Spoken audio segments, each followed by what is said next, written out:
President John Dramani Mahama has called on African countries to urgently end the long-standing practice of exporting raw materials, warning that the model continues to undermine industrialization, job creation, and economic transformation across the continent. Speaking at the African Trade Summit today, President Mahama said Africa's reliance on primary commodity export had locked its economies into dependency while denying them the full benefit of their natural resources.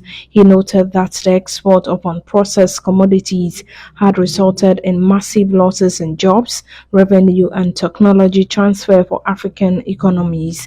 President Mahama cited cocoa production as a stark example of imbalance in global trade, stressing that although Africa produces most of the world's cocoa, it earns only a small share of the global chocolate market. According to him, value addition and beneficiation are critical to revising these imbalances and driving inclusive growth across the continent. Africa's industrialization must be anchored in value addition and beneficiation.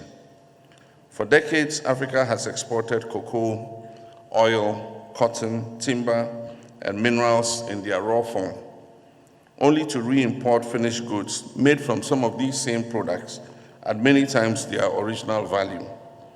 This model has deprived our economies of jobs, technology, and revenue. Consider cocoa, for which Ghana is one of the leading producers.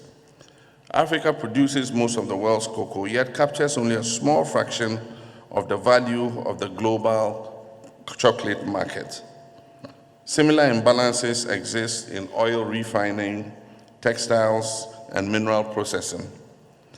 Beneficiation alters this equation by creating domestic industries, reducing imports, and increasing export earnings. Across the continent, encouraging progress is underway. In Ghana, we're deliberately shifting from a commodity export model to a value-added economy, prioritizing agro-processing, manufacturing, and industrial clusters that are aligned with our natural advantages. As part of our reset agenda for economic transformation, we're looking to add value to our exports, such as cocoa, cashews, oil palm, cassava, petroleum, gold, manganese, bauxite, etc.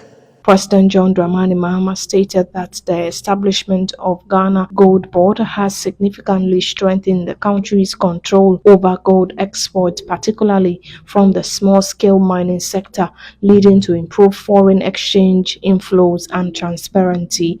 According to the president, Ghana's gold export from the small-scale mining sector in 2024 were projected at 63 tons, but the country failed to receive full foreign exchange proceeds from those exports. And on the issue of resource sovereignty, we must break the colonial mode of large foreign-owned concessions, extracting value for the benefit of foreign interests and entities while Africa remains in poverty.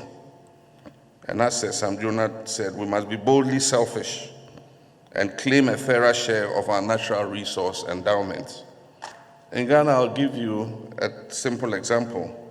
We're exercising greater sovereignty over our natural resources. The establishment of the Ghana Gold Board has given us greater control over our gold exports. In 2024, total gold exports from the small-scale mining sector was said to amount to 63 tons.